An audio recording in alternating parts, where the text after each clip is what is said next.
de wo matwa nananom e wonse do Yeri aseda ebema Newman College Department of Nursing ose nkanche omanfo nyina ese mo amoma atro wase afrase ene afi ne mpo mfie bia besene kro wo pese oba ne ko nursing training mfa ne nche ba bia ko Newman College nyema nyina hihyeyi ya National Accreditation Board age watomo a won mo agi wo degree efi UDS e wo Tamalo ya na wa frɛ 0574 661 117 Enumere ne de kaseboy esomo eyeme nana efia broni popebi mene ekwesi do a afi kase ne nchiremu enie Ghana Mampani His Excellency John Dramani Mahama ene dey wakasa bra wotu anamoko kolebu ayaresabia na wo bi adwuma soronku bia no de nsem bi koto dwa se ehia papa se Mahama kes dwuma ode aba a ebeboa amayarehwe ene mpomde ne ho nsem akonanimu no wode ba ku bi aka ho a wato din se cardiac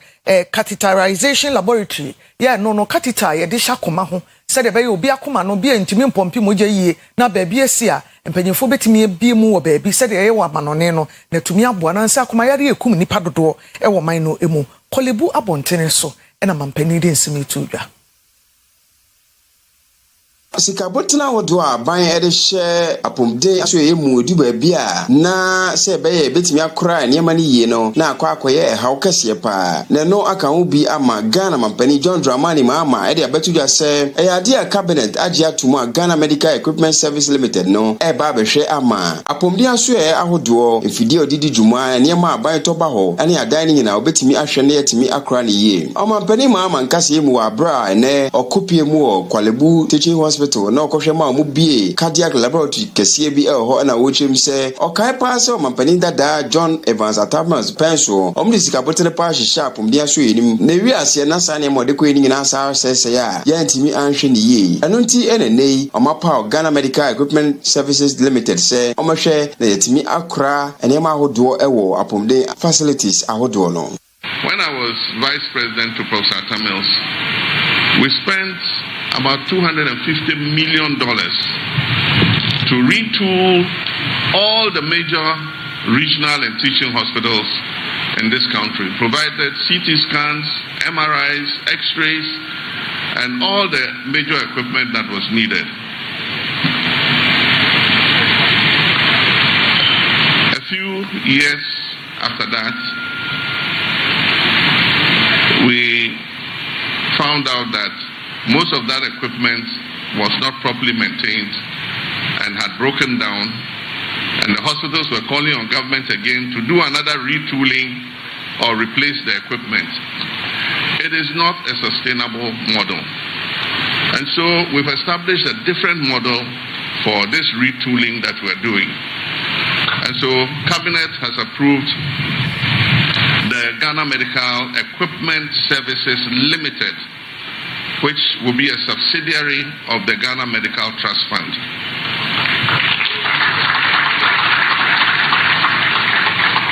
These will be specialized biomedical engineers who will oversee and supervise the use and maintenance of the equipment. And they will be the vehicle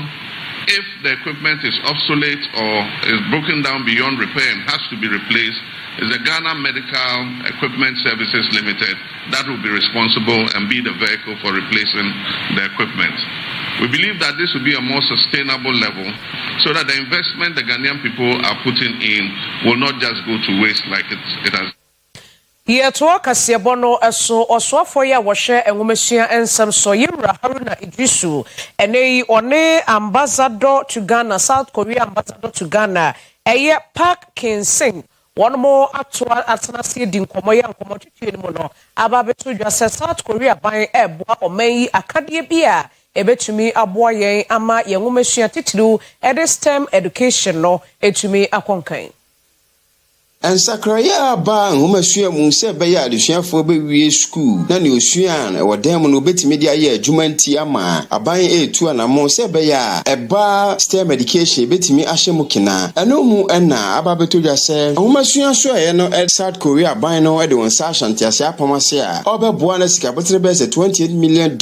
eba no wode ahye STEM education mu wo asante ene atifedo mantemu na bra oswafo hwe humasua so ye na no owura Haruna Idusu ene South Korea abani nsi anemu wo memu Ambassador Park edi yeshemu ankramopuni mantemu na omeafo Haruna Idusu echemi se sade ebe nyina ye ni so ade hu na aban pese STEM education onya facilities obetimi edi aya enema ewu mu no beboa ma adesuafo nso etimi asuade na wawie no de wasua no akobobra. And to ensure that no region is left behind, we'll equip and strengthen the Northern STEM Resource Center, guaranteeing that students and educators in Northern Ghana enjoy the same quality of digital STEM learning opportunities as their counterpart elsewhere in the country. So the situation where we've had just one major training center, Science Resource Center in Accra, there would now be an additional facility to serve the rest of Northern Ghana. South Korea mining sia nemu Ambassador Park and editor say South Korea mana wiata so beboama STEM education wo memu asmi afan to mapefra. And another story is he told about Bunsu University. So we are building their own, and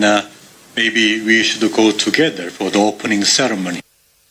Yet one samne soa ene the Church of Pentecost asafo aye kasa aye bedwom kasache enam so akasa fa omane constitution ene enimu aye kɔ ne sakraye bia yebetimi aye wo mu dwuma ya se no to nsafrem na hwe bedwafie chiame panyin yewra album bagben ma wokɔ dwuma na se wakɔkasa de ato dwa se yekɔ yenimu no se besese bibi wo ya memu mra no mu a esese ye de yeni kɔso se yenyi nanan mayemfo emfiri mu kura said the constitution 1992 no eyi ahemfo efra memu ene amanyosem eye politics mu no nemo ye de omo ka ho na se duru ba bi mpo ne behia se beto aba e de amahemfo a ye benya bibia ebeboa nemo nyamanyosem a chinchine twan wegina benkum esanse ne party ka se chinchine twan we nso gina nifa esanse ne party ka se ye de ahemfo ba ebetimi ama yenya nipa bi omu gina mfimfi na ye de democracy na konani.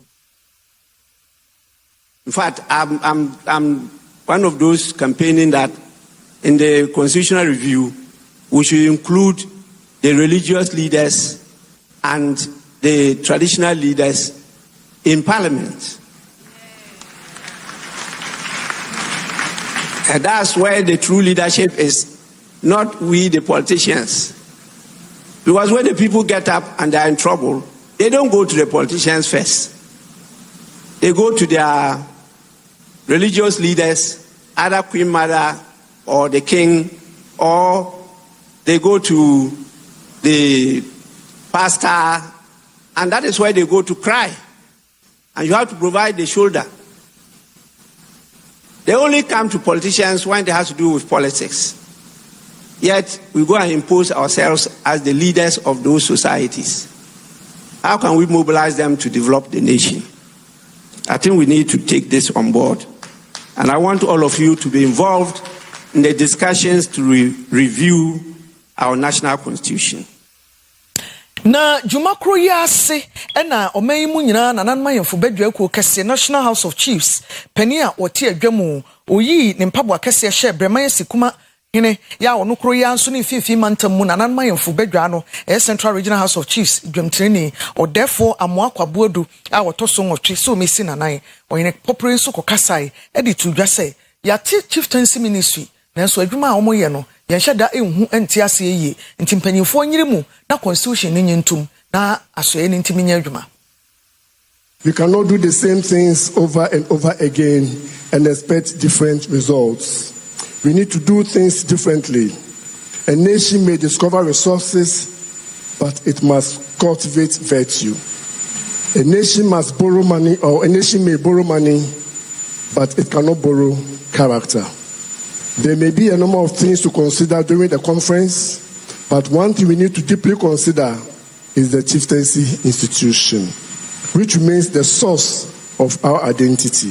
the symbol of who we are and the basis of our culture. A nation cannot develop as expected without its heritage. Article 270 of the 1992 Constitution guarantees the existence of the chieftaincy institution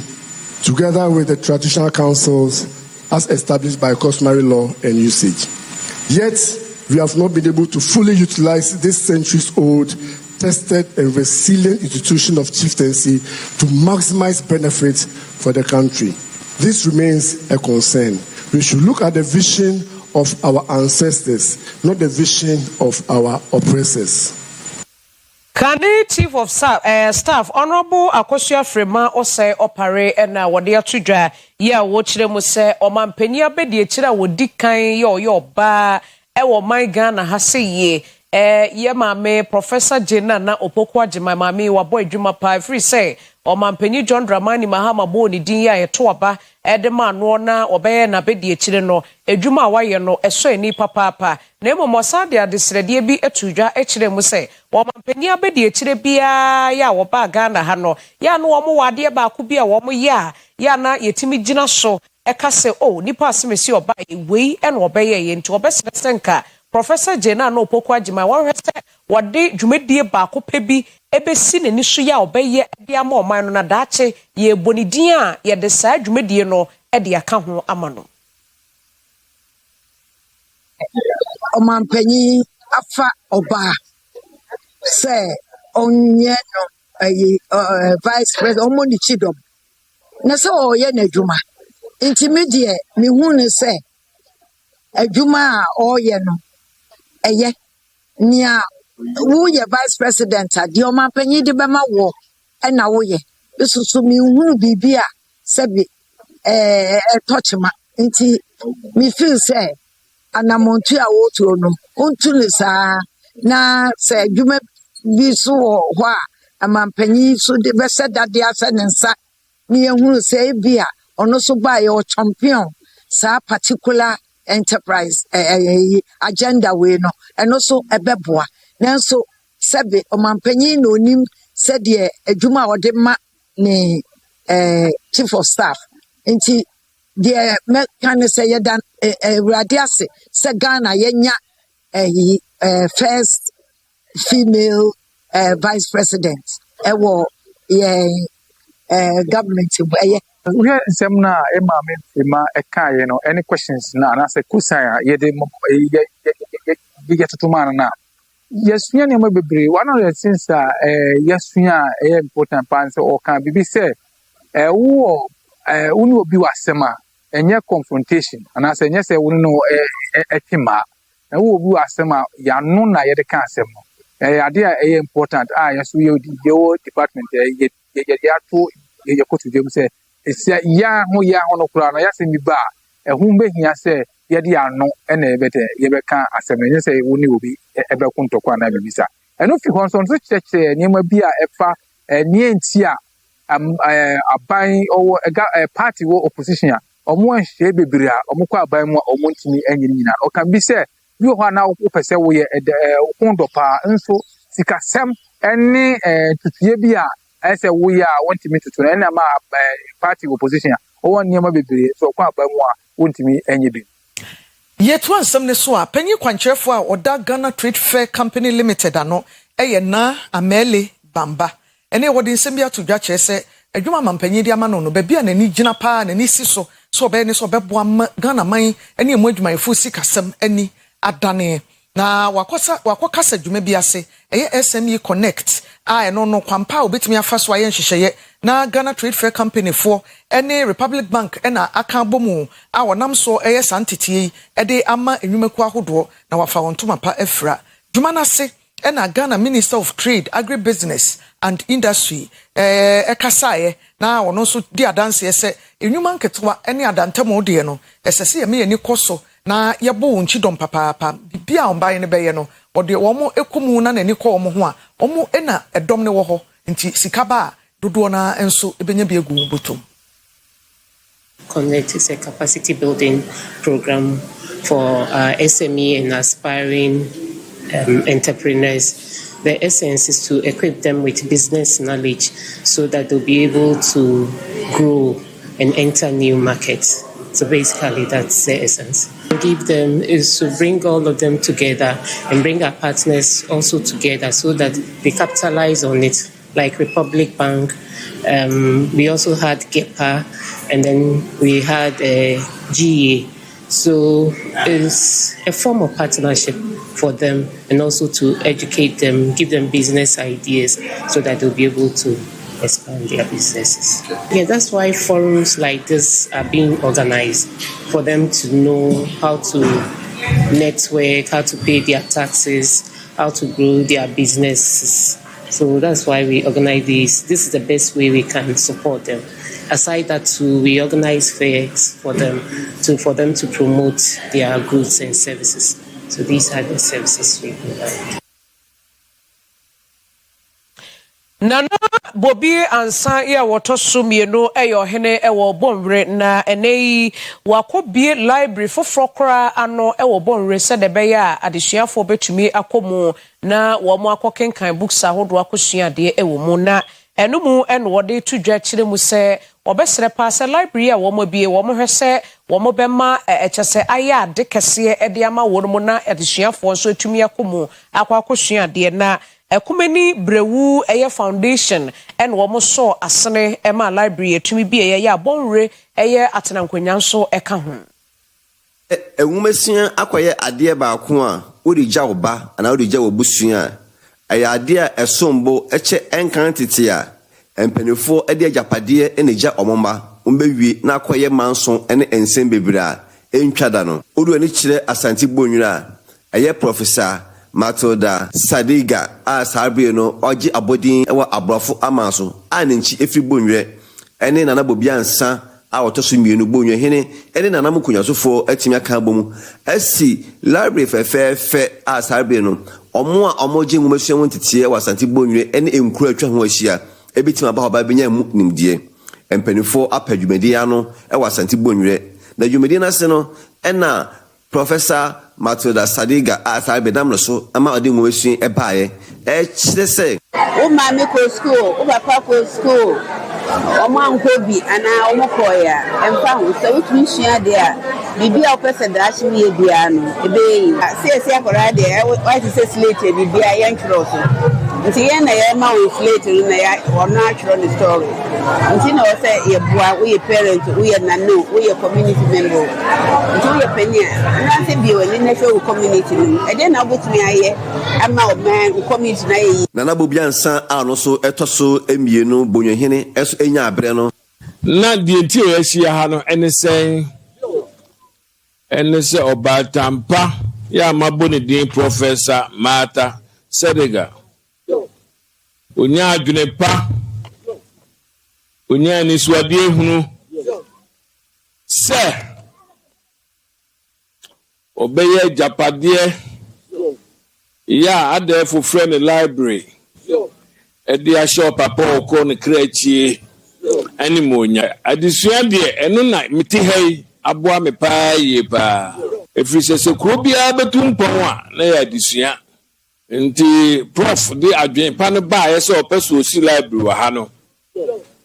mene mempanyimfo ya mposu yeti nti utwa asase tam ede mano bonyefo wa kwantu bibiada tuomo ba na de potiom peso mo yenu krom ha ombeka kire wa himfia yanyi o sina ba kokura yenye be twasa asini bia ma mse de yewura otumfo se tutu atu yefo. We are going to read a book entitled The Young Zeus. I say it's entitled The Young Zeus. Enti biaye de am ni happy say abaha na afen so krampo de ben ye school. Ye were session aye de library reading. Ye school si ye ni library. Enti biaye bo ben ye school yi kra de be boy pam e do library period a ye betimi de nkra na baha amoma ba be reading. Many Ghana man so afọ ya wohwe akwan ene akwanyiye ene na siesie so eyowura governance Kwame Abuja ene ode na probo akopiem otimantamu ama wakosi regional minister anaso semantamu so afọ John Kwadwo Japan so na ne nyina ya akwan asai a wonamo esra na ohwe de aban afiase a oye yewrai ebo odwa na nananom eba ye ne omanfo ni bi no okasa no oboyera Kwadwo Japan din e kire se omma ne ho so na aban puntu djuma hodo ompri bebre mfamre otimantam no enkomodie ne kwa akire no manfo ne bi ka se asese de minister ikasa ye no oboni ninu ne din ase ogunanimu ase na bibia chisa eno se nya nimguase omane ommo ne ho so na ompri yedie mfama ne manfo na nya ono so nkwa no de so boni bi bo no MMDC sa hodo a ewompotem ho nyina so obi anso nyere ne ho na nafamu de no onye na kwan a ewoti enko yi kra them to work. So, regional director, what I don't understand is, I don't get you guys coming to me telling me that this contractor is not working. Why is it that I am the only one, or we are the ones who come to site to see that the contractor is not working? Chief Executive, why? Why is it that you don't report the contractors that this guy is not working? Why do we have to come to the site always to notice that they are not working? Or you don't want to offend the contractors? Maybe you don't want to offend them. If you don't want to offend them, then this is not your job. You must be ready to offend people who are not doing what you ask them. And like I said, no contractor is bigger than you. No contractor is stronger than you. You are the one in charge. So please, we don't hate the contractors, but we are giving them public money. Let them work according to this thing. No one will say this road is not improved from the last time we were here, but we were expecting that we'll see more work. So I don't even think it's worth giving them any deadlines or anything. We just expect you to improve as quickly as possible because we know you have the capacity to do that. So, Regional Minister, yeah.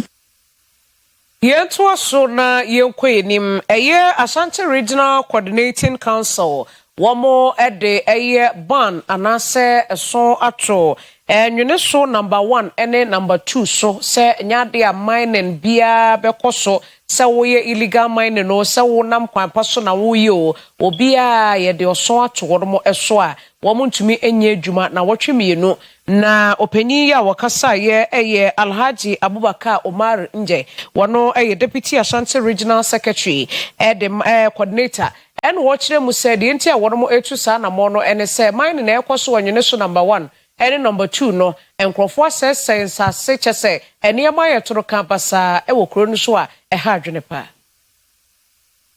yana ya factor en ho so say ensase a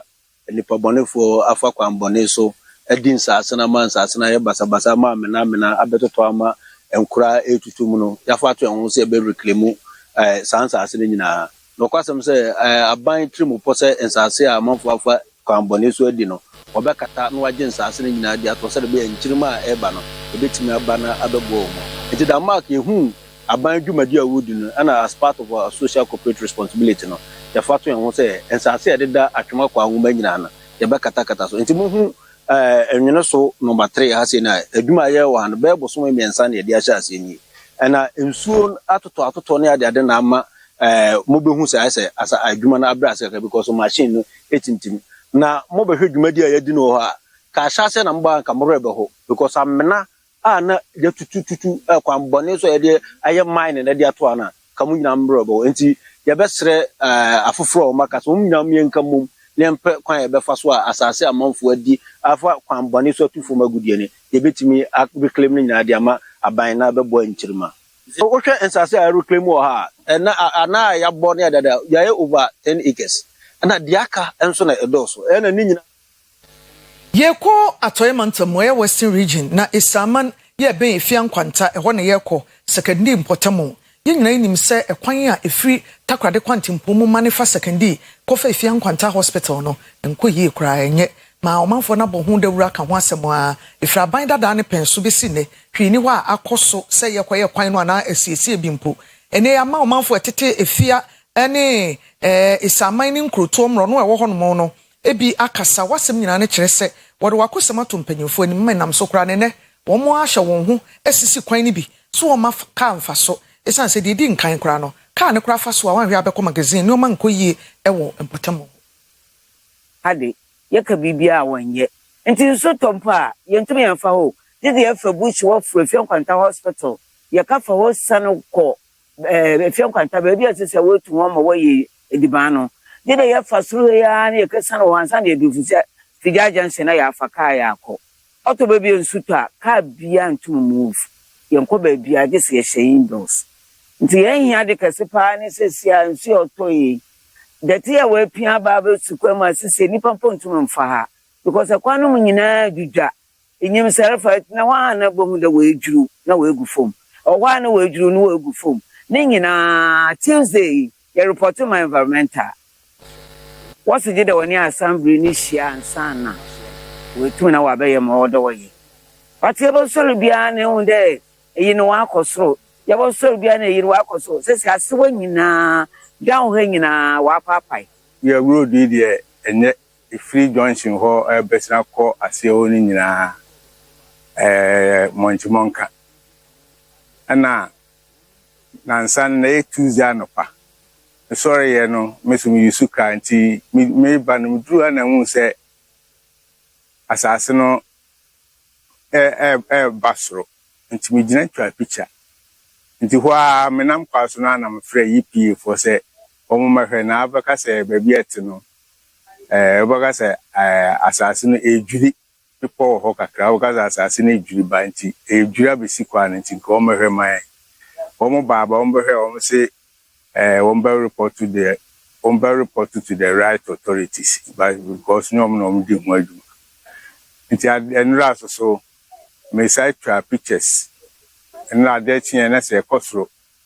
ana no pɛ so ma sa bi twa pictures nyina hu se kwa na ekosoro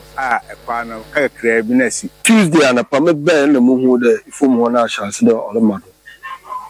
nti ba bo me se abade no happiness e ka kesi bi abafa all of a sudden na me de ade me do to ho na me hwɛ nti wi abe no me ben na ade no we push na asase na chance olomado but try my best my friend na abumo me sanso mo call Simon na ade na but still now yenya mboe bia na sisi ade we hip ama ka kwan no we closing me shop na netino olubuno nti hadwin paaye yesrese empemfo entutu na mo na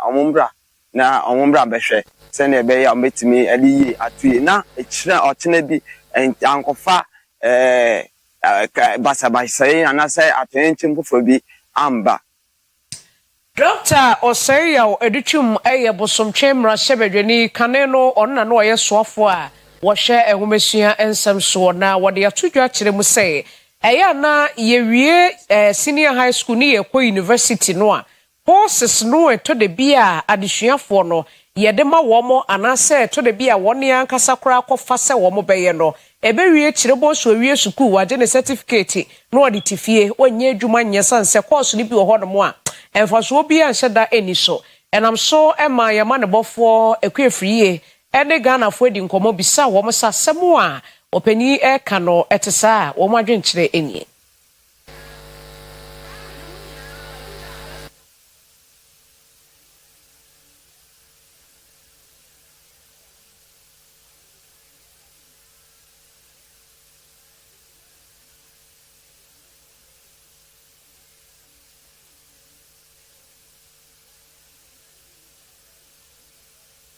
eni ebisa wo fo binum se ensem a enka ne osoafo yi kan woni ne ya adwen ana asem o kan no patwone kwan na anso because said you can courses be on ma o dey compare this modern world that you mu a courses world ma be wi aba no nya adwuma kran nya ana we are in the country so a job opportunities and the end also sir. So I think say compressing no making sure say there are a lot of courses on ma ube we abanon ubaba beka that unemployment no and I say wo fie munya adwuma nya na edo so say mu school say na adwen ti me so ma adwen kire ne say enti orientation say ba kire nkola na de enti ba school pon ho ana mebo mo ko say sa na kire mo enti orientation no so mo me ba ko natural resource management or take away even no ko internship and service kura baby of fire no omo e ka say o ma fedie oye hu ontoto yakọ say adwuma no kura company de ama nkofofofro enti enya no nko ya ma no ya tua me say ya me kan o ma aka no se nka ofo no be ya adwene aya me ma adwene na me chiro forms no amoton bebre ma ya ma na ya tua fee social fee burden den abi enfanfa so bi ama akola bi school pon owi anu otifie even obenya ba bia sekwasa wo sa tua sika ya adwen pa akua make us say my sister Penimba we are university because of your business into otifie e bi kura say adwuma yi wo bi wa wanyi ni pa so obekokora ma akola ba na ye de into otifie de nti amene me ni say nya adwen say ekwan a ye befa so a ye ma no yes akoto so no betima nya adwuma ye no ejina wo man kasa so enyuma akese e wo Ghana ye nim ye beto ye nananom ni ade no mo ko jude bibi te say wo ko shoe factory wo ko jude okọ so me akese bomb press ele ne ade nyina mo ankasa mo gu adwuma ni nyina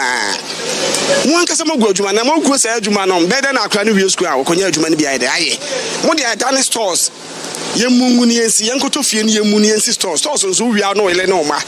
ene wo fa asefo nkwa ne tete ano mo nsa mfa ni pampo nka ho enti nipa no so yesa course ne wia momo ni ade na no bako ho me bako university wo ko school no ko ye business wo wie ye na adwuma kra wo ko akoye no business no wo ko ha mo se me mpe school we se me business there me mpe business there me ba no ko nya adwuma awofo bi kire se wone ne ya adwen ebi nso se wone ne nya adwen onso ono abo ya adwen ana wone ne nya adwen oyekro banana ehwefi